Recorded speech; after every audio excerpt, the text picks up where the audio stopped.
Thank you all for joining Saturday from Amazing Book. We've been reviewing the book Atomic Habits by James Clear.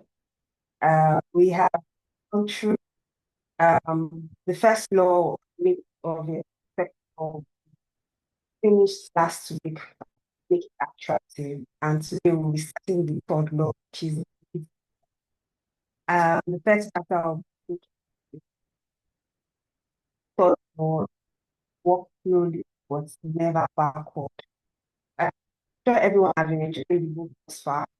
It's been very interesting and so many take homes for everyone thus far. I think that's our just a very short chapter that's very direct. It's something very interesting that our only would reach, but that will be helping us to review this chapter, first chapter of third book. So this what travel to you at this point. Over to you to review the chapter. Thank you. Okay, so thank you very much, Foma. I think your network is still cracking a bit, but I think we could make largely of what you were saying. Please just confirm that I'm not also, or that my voice is clear and audible if I fire. No, your voice is nice. Just go ahead. And Fantastic. your face is shiny too. Correct. You see, we are making it easy today. Okay, so thank you very much. I know largely a lot of people or a lot of Kaizenians joining usually have me speaking from the other side of the table, like from our side of the table. But I guess today I'm on this side, I'm on the reviewer's end, and this is not my first time anyways. And hopefully this will not also be my last time. I'll still be coming when I find it very interesting and I feel up for it. And to be honest, I just want to go deep in this right now because there's no much time. From what we have here, we could spend a while. Reading this passage is short, but it's very detailed. So thank you very much for having me as a reviewer. And I hope that we can engage and discuss this very short but very powerful chapter. So the title says "Make it easy," right? But largely, I think what we're going to be really discussing is walk slowly but never backwards, and that's actually very interesting. Very interesting. Sounds very prosaic. Sounds like we're reading Chimamanda Adichie or one of those very romantic or, very narrative novels. And that's how it started, honestly, because from the picture, from the representation that was introduced on this chapter, it was somewhat clear that there were two parts. And because of that, I divided this review into two sections, right? Section 1, which I called active versus passive, right? And then section 2, which I've called the race to the habit line. So let's start with active versus passive, correct? And it's interesting for me because I did photography when I was in uni. I don't know, it was 101 introduction to photography. And I remember having that particular type of assignment where they asked us to take, I think, about 5 pictures. It was going to be our 40 marks. So for those of you that stay in uni, I know they do 60, 40 or 70, 30 was the CA part. That was our CA. We had to take about 5 or 10 pictures with a certain level of exposure, with a certain level of aperture, with a certain level of, they'll give you all those depth of field, all those specifications that you need to use to take all of those foreground, background, rule of third, balancing, all those kind of things, all those photography um, principles, yeah, for lack of better word, principles that you have to align with and when you are submitting those photographs. And But what was different for me and what I've learned that I should have done was, although they gave us 5 attempts or 5 shots to submit, I'm using myself and experience now. And I know the book serves as dividing the class into 2.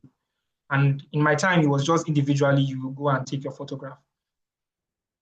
Most of us were looking for the perfect picture.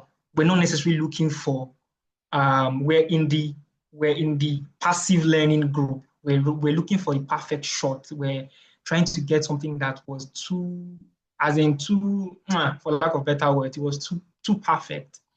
And we're not more focused on how can I improve slowly but surely, how can I keep working slowly towards perfection. Eventually, we submitted the pictures and it was fine. But in this book, Claire is just telling us that there are 2 ways to habits, and I'm going to land it on habits, right? That section. There are 2 ways to habits. You are either the active person that practices, or you are the passive person that keeps talking about it, that keeps planning, that has all of the perfect ideas in his head. In fact, the person has watched all of the YouTube channels, YouTube content, the TikTok videos, you've read up all the research, you can quote the researchers 1995 to 2008 that said so many things, but when they say come and show workings, like one of our political juggernauts will say, come and show workings, you are nowhere to be found.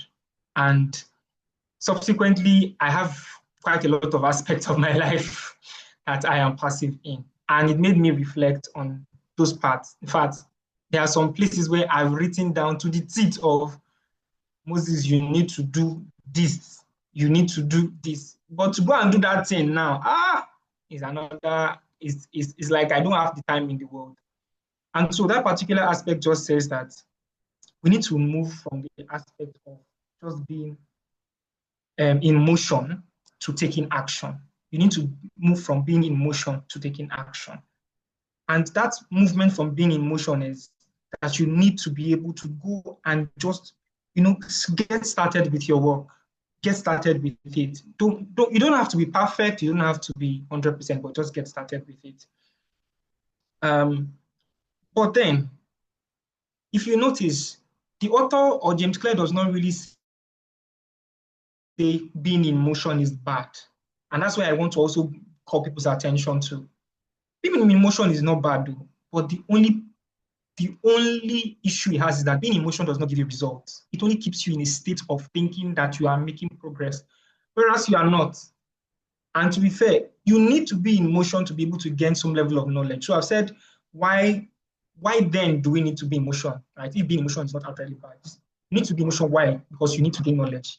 That motion state, or that planning stage, or that strategizing stage, that stage of learning helps you to read a lot, learn a lot, right? You gather knowledge about the particular field that you need to go into, and you are somewhat savvy enough. 2 is that being in motion is important because it helps you to sort of have an idea of a plan, right? Well, a plan is not the work, but a plan is needed. Now, that plan helps you to bring and break down steps. Steps like, how do I enter into this market? How do I start my gym practice? Which gym do I choose? Which one is closest to me? How do I start this exam? How do I start building my reading habits? Okay, when is Kaizen's time? Kaizen's time is 7:30 p.m. How can I plan my day such that I will be available around 7:30 to 8 to join? How can I pick this book every once in a day? That motion stage is okay, but it's not okay for too long. You need to be able to move from motion at a particular point to action. It is that point of action that gives you result. It's that point of action that you actually dig in, right? You take your hands, I mean, you get your hands dirty, how they say it in all those parable terms. You have to get your hands dirty and do that thing that needs to be done. It now goes further to say that there are some negatives about being in motion, right? Well, I've told you that those 2 positives are necessary. The negatives is that motion helps you to feel like you're making progress, right? You are discussing the issue, you are discussing the problem, you are, making it clear. Some people will say, I'm secularizing it, or how they used to say it officially in the office. They say, I am socializing it, right? You're socializing, you're making everybody know what the problem is, you're socializing it, you are escalating it. But what is the actual solution? what needs to be done to get this thing resolved, or to get the right result, or to build the right habit. So we need to move from passive, right, to active. You need to move from learning to action, right? You need to move from planning to doing. And you need to move from quality in terms of knowing all of the research and the fine print and the details and all of these things, to actually doing that thing that moves you from one point to the other. Recall that I'm not hammering this thing on habits now. I'm just saying from one point to the other, because in section 2, I will now know how all of this come together to actually help you to build that better habit. Second thing is, people like to be in motion because they want to avoid criticism and public judgment. Yes, most people, because when you're talking about something, you're very knowledgeable. You have not done it now, so everybody's like, this guy, he knows it, he knows it very well. You can quote all of the verses or the researches or all of the historical background around these things. So you've sort of given yourself how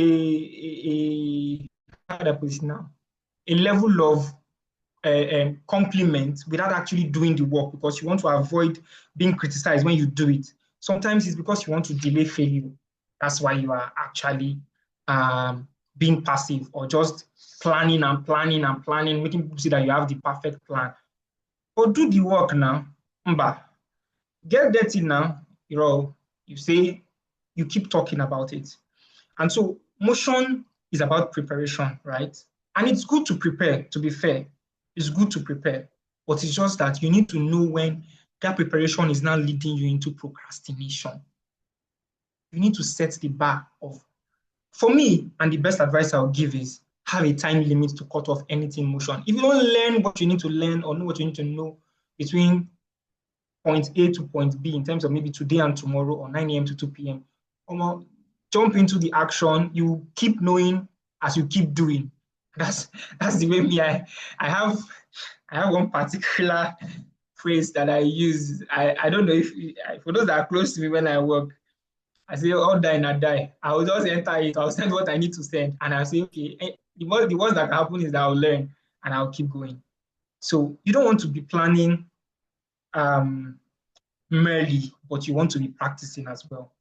So the first part of this, and this is what rounds up my first section, is you need to move from just planning or passive motioning to action that would actually deliver the results that you want, action that will give you an output. In BA, we say there's input, there's process, and there's output. If you have an input that runs through a process, you surely get an output or an outcome. If what you are doing does not lead you to an outcome, then you are only motioning. So you need to set the difference between that and move forward. So I'll quickly move into this section, section 2.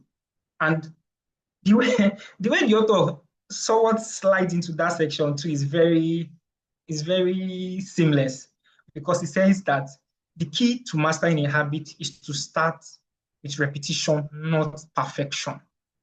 And that sort of also references that the plan doesn't need to be perfect. Your knowledge doesn't need to be exhaustive.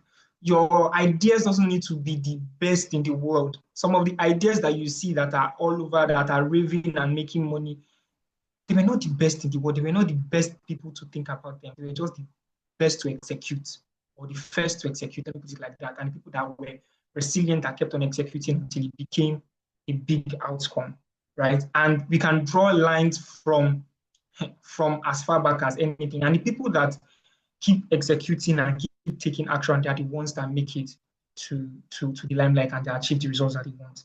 Now in section 2, which I titled The Race to the Habit Line. The race to the habit line. And when I try to round up this section, I'll ask everyone a question, and I want us to honestly answer that question, right? And I'll use this title to ask you a question. It's a personal question. You can decide what the answer will be, and you can use your answer to now know how much work you need to do.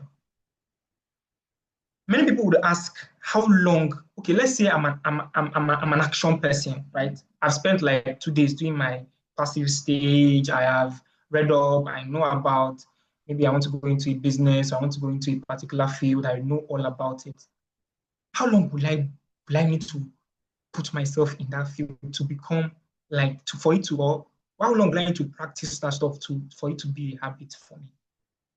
And that how long question is what usually holds people down. Because people think that, this thing will take 15 years, 30 years, 5 years. Like the mere thought of that you are thinking of a timeline is already coughing you. Like you already feel like challenged. You feel like the whole world, because everybody wants it now. We want it to be fast. But the question should move from how long to how often can I keep doing this thing? Because it's not about the length of time, actually.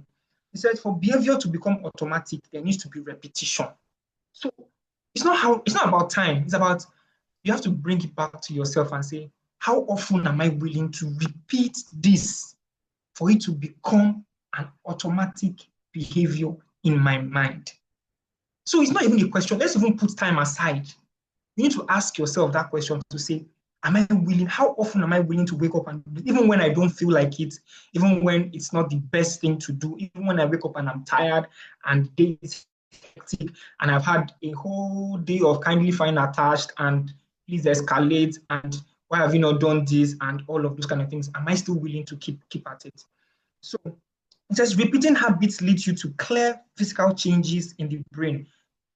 James Clear went on to be very scientific about this. He talked about how mathematicians, their brain increases, the gray matter area of their brain is because of the frequency of how often they calculate, they do computation and all of that. So that aspect of their brain, it moves further. Musicians as well, your cerebellum. I was hoping that they would say medulla oblongata, but I did not see it because I know medulla oblongata is very popular. Pardon me, I did biology, so I'm very sorry. But the same musicians, their cerebellum becomes larger because they play often, and because of how often they play, it becomes second to none and increases the cerebellum.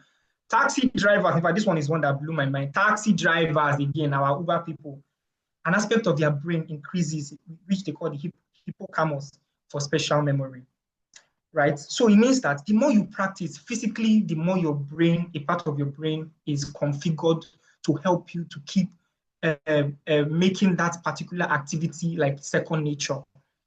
And so the question is now, how frequent can I repeat a habit such that my mind can perform that activity?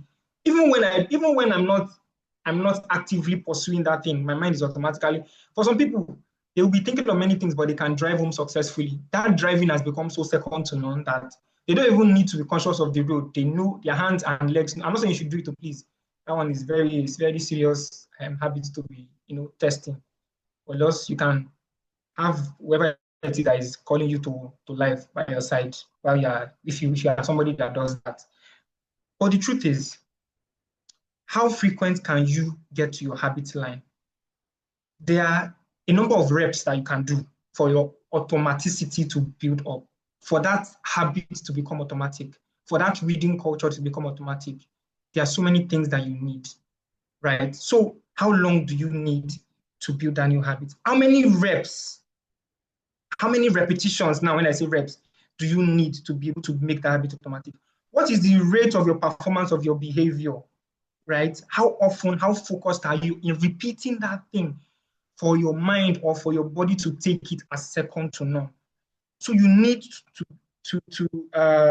for you to build stronger habits, you need to be able to build your reps to the point that it crosses the habit line. So the more reps you build, the more automatic your mind takes that habit. And as you keep repeating, one day you just realize that you wake up and that thing just comes to you naturally without you even having to think of it. So I want to leave you with this question, right? And I want everybody to actually take it seriously. What actions are you taking, right, to cross your habit line? This race to that habit line, to that point where an activity becomes a habit, how often are you willing to repeat it? What actions, how are you waking up every day to repeat that thing, to build your reps, to go and keep repeating daily for you to make progress, small, slow progress to that habit line? The race from zero or from unautomatic to automatic or from zero to the habit line is on and it's always happening. The less you do it, the worse you get. The longer it takes for you to get to that habit line, the more you are able to keep at it and keep going, the faster you are able to get to that habit line, the shorter time it will take. I wish I can construct this thing mathematically, but the more the repetition, the less the time, basically, right? And so that race to that habit line, that race of repetitions to that habit line, who are you in that race? Are you Blessing Okagbari in that race? Are you Toby Amusan that wants to break world records subsequently? Are you Usain Bolt in that race? Are you continuously trying to beat your next bar? Or are you Moses Richardson in that race that wakes up in the morning and says, oh, I want to sleep today? Or are you Kazim Lawal or Ufoma? So I want you to take that question and really ponder on it and make sure that you take it seriously. Every day is an opportunity to build your reps, to build your repetition towards that habit line. So take it seriously and let's focus on building our habits and having slow and steady progress. Thank you. Ufoma, over to you. Thank you so much, Moses, for that fantastic review. And it's good to have you on the other side as a reviewer. I mean, one thing that you said that I'm still thinking about in my head is what actions like am I going to take from this review session to make sure that that I cross that habit line. So I'll use myself as an example. I'll use myself as an example. I always said, I want to go to the gym. I want to I want to go to the gym, make plans, buy the gym wear, do all of that. But have I started? When last was I in the gym? I know Kazi will be laughing right now. When last was I in the gym? I'm telling I'll go to the gym. I'll go to the gym, but I know. Okay, please, I cannot kill myself. Like really and truly, the importance of how like it will be the fact that you should not be passive for too long. So you should not be on the other side of being in motion for too long. If not, it looks like you are just procrastinating. So it just means the fact that you are procrastinating. You are not taking actions so that you're able to see results in whatever thing that you are hoping to achieve. For example, you want to write maybe a certification, you want to write an exam, and you're just making plans, okay, I'm going for classes, I'm paying for the exam, but what actions are you doing to ensure that you actually prepare for that exam and you actually take those exams really and truly? Thank you so much, Moses, for that fantastic. Anyone that wants to, contribute, so please feel free to raise up your hand at this point. I think this particular this introductory part chapter of the third law is very, very interesting as walk slowly but never look backward, meaning that we should, no matter how small that step is, let's just keep moving. Let's not lose hope. Let's not people that start up that came up that said to start a business or an idea. An idea came, for a business and from an idea. And that idea moved from being an idea to actually taking steps to like, okay, I want to actually launch this product. They took steps to actually launch this product. And today they are where they are. Some people would have been like, actually, I mean, conceive those ideas, but never took steps to actually making those ideas to transmit to outputs. Taking actions to make sure that those ideas actually come. They, so that those, I mean, sorry, so that they move from that passive to actually to that action, taking, steps to make sure that those their ideas actually come out to reality. Come to life. Exactly, come to life, exactly. So this has been hand very... is up. Oh, hi, Shamsuddin. Please go ahead and contribute. Good to have you. Please go ahead to unmute your mic and speak. Thank you. Okay. Good evening, everyone. So I think we are talking about the third law, which is making it easy. Like we all know that to move from a bad habit to a good one is not always easy. So since this chapter is talking about making it easy, I think one of those things that we can do is for us to able to switch from a bad habit to a good habit. Number one is to reduce the friction. We should be able to reduce the number of steps that will take us to a good habit. If we're able to do that, we realize that it will assist us to shift from a bad habit to a good habit. Like Kufama is saying that I say we want to go and gym, and you said that you cannot kill herself. I think one of the things you can do is maybe a night before going to the gym, all your sport clothes, your socks, your gym clothes, your shoes, maybe you should put beside your bed. So when you wake up, instead of looking for your sporting materials, you have reduced the number of steps in looking for it. You just pick it by your side and start going for your gym, because you have to make that habit easy for yourself. And that is the third law we are talking about. So all of those things, like I said, is reduce number of steps that will take you to what? To your good habits. That's one. Number two is we can also automate some habits. Like a lot of us, like we all know, especially the salary earners, what we earn might not be enough for what we needed. So to now save will not be a problem. One of those ways that can make us actually cultivate the habit of saving is we can automate it. Okay, let me instruct my bank officer, as soon as my salary is dropped, just automatically move 20% from it or 30% from it. So if you're able to do that, you realize that before you know it, on a monthly basis, we start change from habit of not saving, and we start saving some of ourselves. So we can also automate some habits in order to make the habits, to make changing from bad habits to a good habit easy for us. Like I said, number one, reduce the number of steps to our good habit. Number two, if it is possible, we can automate some habits too, to make us move from bad habits to good habits. So those are my two contributions for the discussion. Thank you so much. Thank you so much, Shamsuddin, for that fantastic contribution.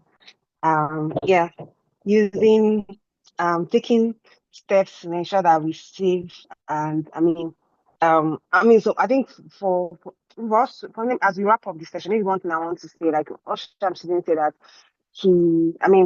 for you to save, what do you need to do so that at the end of the day, at the end of the month, you're able to say that you're able to save some substantial amount of money?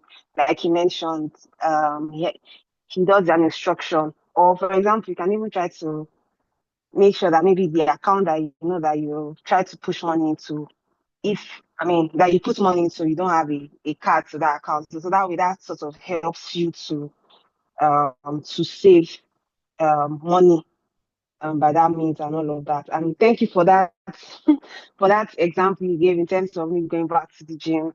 I do appreciate. I think at this year it's already 8:03 on the dot. 3 minutes out of time. So I think we just wrap it at this point. And I would say that we should let's at this point for us to follow us on all our social media handles. We are on YouTube, on LinkedIn, on X, on Instagram. Yeah. So, and also follow us on our WhatsApp group. And if you would like to review for us, please feel free to reach out to any of the admins, and we'll be glad to have you review any chapter of this fantastic book that we have been reviewing thus far. Thank you so much, everyone, and do enjoy the rest of your weekend. See you same time next week, Saturday.